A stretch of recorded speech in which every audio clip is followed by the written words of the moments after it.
Gujarat institute of development research में director हूँ। इसके पहले मैं बॉम्बे में थी। बॉम्बे में मैंने आईआईटी बॉम्बे के साथ कुछ प्रोजेक्ट किए हैं। पोस्ट डॉक मैंने आईआईटी बॉम्बे से ही किया है।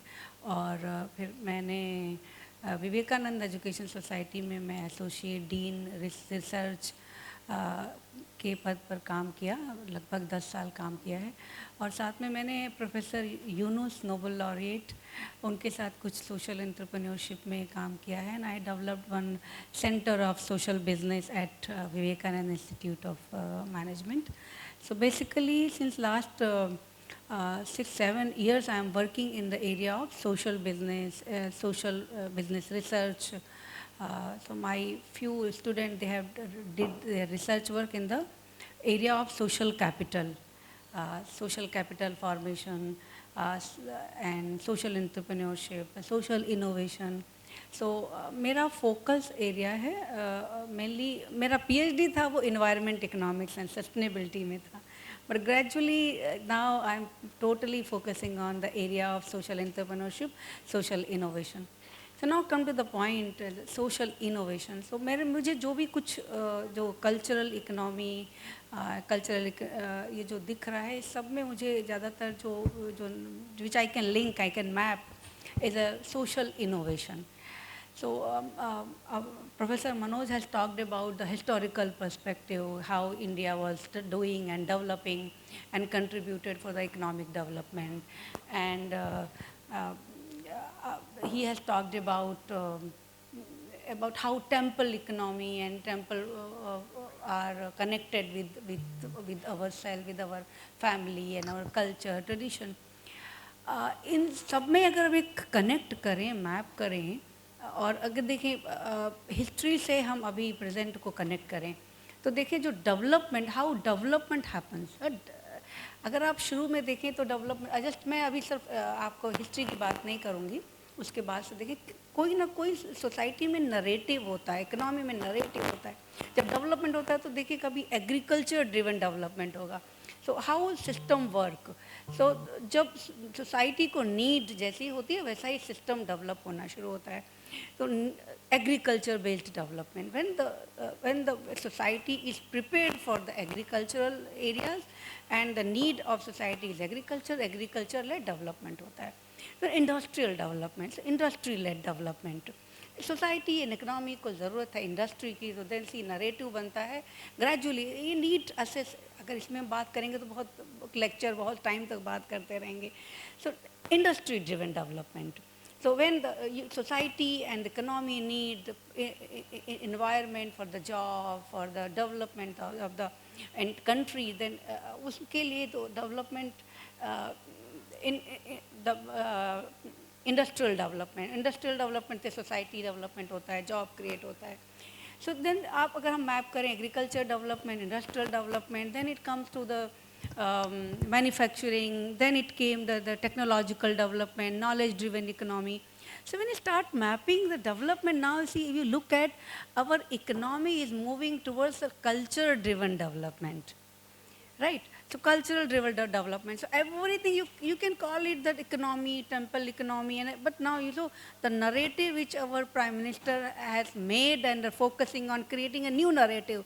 And what is that new narrative? Culture. You know, culture. Obviously, Kasi Vishwanath become now culture of going. So experiential learning. Now what you see, अगर आप जहाँ भी पढ़ेंगे तो आप देखेंगे ना, लोग बोलते हैं सामान मत खरीदो, experience लो. ठीक है, तो ना don't buy so money gold and सारी गो टू विजिट. तो सिंगापुर जाना है तो सिंगापुर जाएं या फिर काशी विश्वनाथ जाएं, बट वहाँ पर आपको एक्सपीरियंस कराते हैं. तो जब भी आप ऐड देखेंगे ना, कोई भी एडवर्टाइजमेंट में वो आपको फीलिंग दिखाते हैं. तो वो किसको बेच रहे हैं? फीलिंग को बेच रहे हैं. तो temple, it is temple economy. अगर आप सिर्फ वर्शिप से बात करेंगे तो आप यंग से कनेक्ट नहीं कर पाएंगे. टेम्पल से या वर्शिप को कनेक्ट करेंगे तो आप बताएं, तो हमारा यंगस्टर बोलेंगे कि नो, अभी तो मैं यंग हूँ, अभी मेरी पूजा करने का समय नहीं है. लेकिन आप उसको एक्सपीरियंस से जोड़ दीजिए. गरबा को आपने किससे जोड़ा? फैशन से जोड़ दिया. ठीक है. So when you garba and this the culture of Gujarat now associated with the fashion industry, the boutique है ना, and the entrepreneur.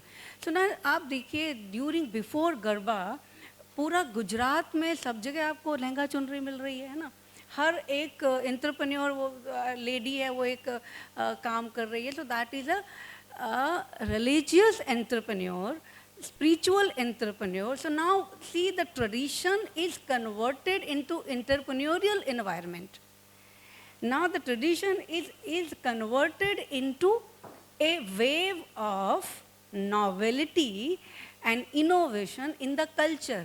So culture जो आपको परोसा जा रहा है वो आपको एक नए तरीके से परोस.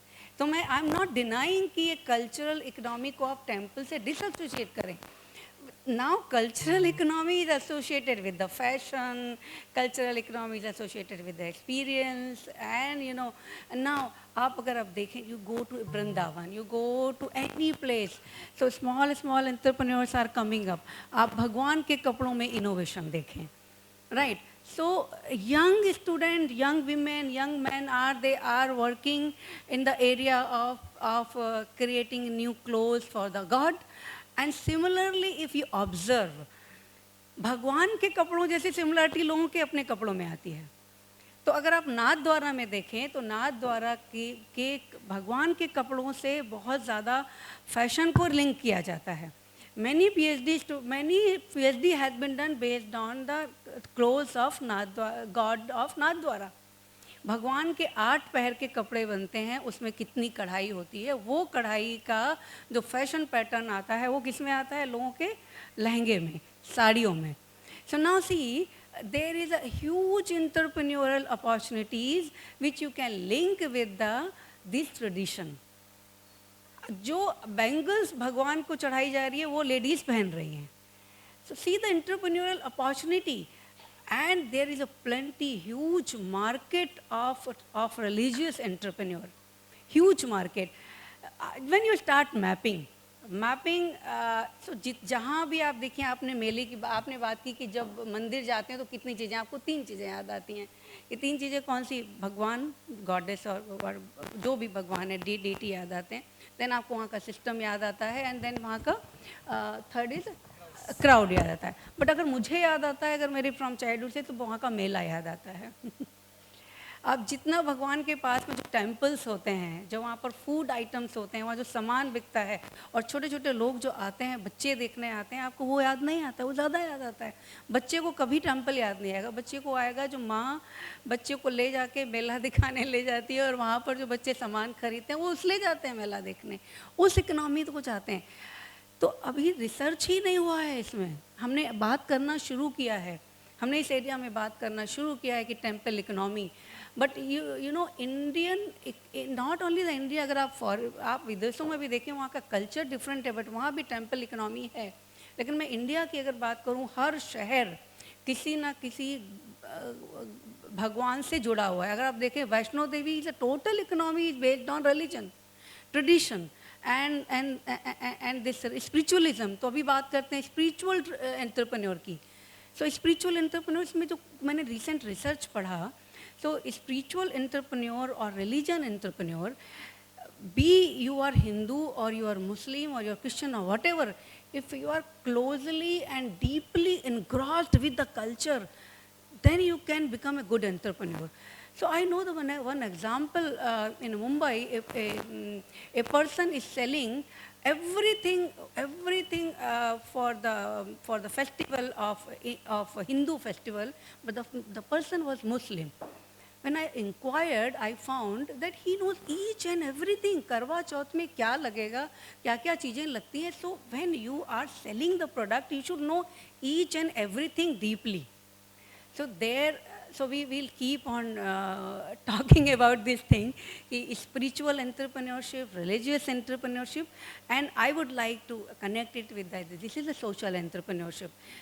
So social entrepreneurship is what? When you see the entrepreneurial opportunities in the area which are untouched from the government or state or the center. So अभी मोदी जी ने, हमारे प्रधानमंत्री जी ने बात करनी शुरू की है, उनके साथ बाकी लोगों ने, एक लहर आई, ये नरेटिव बन रहा है, there should be spiritual entrepreneurship, religious entrepreneurship. लेकिन इसके पहले हमारे रिलीजन को, मंदिर को जो नहीं देखा, वो सोशल एंटरप्रेन्योर देख रहे हैं। तो social entrepreneur, they touch the things which are untouched by the state and market, and now they have created a new market. So they have seen the opportunity in the now there is a greater opportunity in the religious sectors, which is creating a job, which is creating status, which is creating giving meaning and purpose to the women and the youngster, and they are not feeling any shy that they are doing anything which is not which is giving them respect. So this is giving them respect also. So this is a kind of new social innovation in the area of religion and culture and spirituality. Thank you very much.